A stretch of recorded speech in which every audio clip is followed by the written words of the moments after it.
Assalamualaikum warahmatullahi wabarakatuh. Perkenalkan, nama saya Korina Rizka Yunda dari kelas R2F dengan nomor NPM 202012500 Saya akan menjelaskan materi tentang teori-teori pembelajaran. Yang pertama, ada teori behavioristik. Teori behavioristik merupakan teori dengan pandangan tentang belajar adalah perubahan dalam tingkah laku sebagai akibat dari interaksi antara stimulus dan respon. Atau dengan kata lain, belajar adalah perubahan yang dialami siswa dalam hal kemampuannya untuk bertingkah laku dengan cara yang baru sebagai hasil interaksi antara stimulus dan respon. Dengan kata lain, belajar merupakan bentuk perubahan yang dialami siswa dalam hal kemampuannya yang bertujuan untuk merubah tingkah laku dengan cara interaksi antara stimulus dan respon.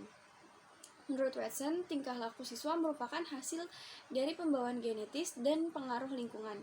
Sedangkan menurut Pavlov, merujuk pada sejumlah prosedur pelatihan antara satu stimulus dan rangsangan muncul untuk menggantikan stimulus lain dalam mengembangkan respon. Terakhir, menurut Skinner, hubungan antara stimulus dan respon terjadi karena melalui interaksi dengan lingkungan yang kemudian menimbulkan perubahan tingkah laku. Dengan demikian, teori belajar behavioristik lebih memfokuskan untuk mengembangkan tingkah laku siswa ke arah yang lebih baik. Yang kedua, ada teori belajar kognitivistik. Teori belajar kognitivistik lebih mementingkan teori belajar itu sendiri daripada hasilnya. Baharudin menerangkan teori ini lebih menaruh perhatian daripada peristiwa internal. Belajar tidak sekedar melibatkan hubungan antara stimulus dan respon. Sebagaimana dalam teori behaviorisme, lebih dari itu, belajar dengan teori kognitivistik melibatkan proses berpikir yang sangat kompleks.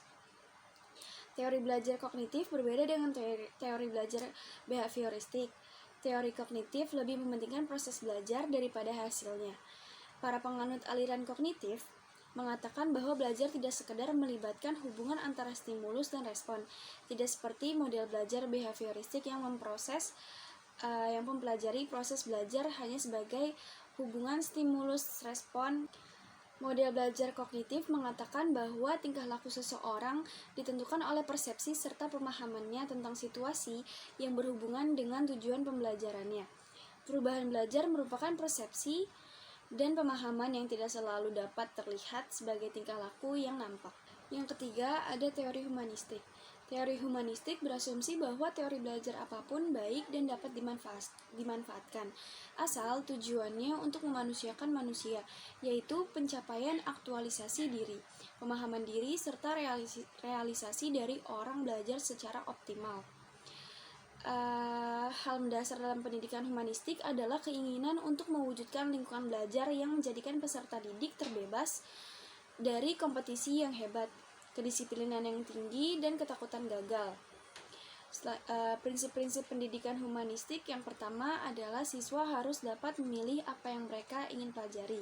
Guru humanistik mempercayai bahwa siswa akan termotivasi untuk mengkaji materi bahan ajar jika terkait dengan kebutuhan dan keinginannya. Lalu, tujuan pendidikan harus mendorong keinginan siswa untuk belajar dan mengajar mereka tentang cara belajar. Siswa harus termotivasi dan merangsang diri pribadi untuk belajar sendiri. Yang ketiga adalah pendidik yang bermakna.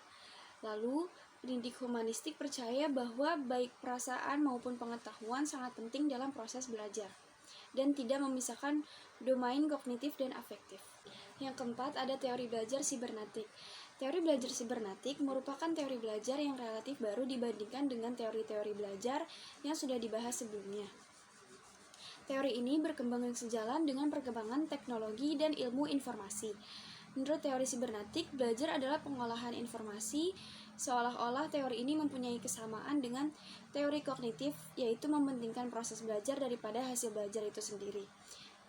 Proses belajar memang penting dalam teori sibernetik. Namun yang lebih penting lagi adalah sistem informasi yang diproses yang akan dipelajari siswa. Asumsi lain dari teori sibernetik adalah bahwa tidak ada satu proses belajar pun yang ideal untuk segala situasi dan yang cocok untuk semua siswa. Sebab cara belajar sangat ditentukan oleh sistem informasi. Sebuah informasi mungkin akan dipelajari oleh seorang siswa dengan satu macam proses belajar, dan informasi yang sama mungkin akan dipelajari siswa lain melalui proses belajar yang berbeda. Sekian penjelasan materi dari teori-teori belajar yang dapat saya sampaikan, kurang lebihnya mohon maaf. Wassalamualaikum warahmatullahi wabarakatuh.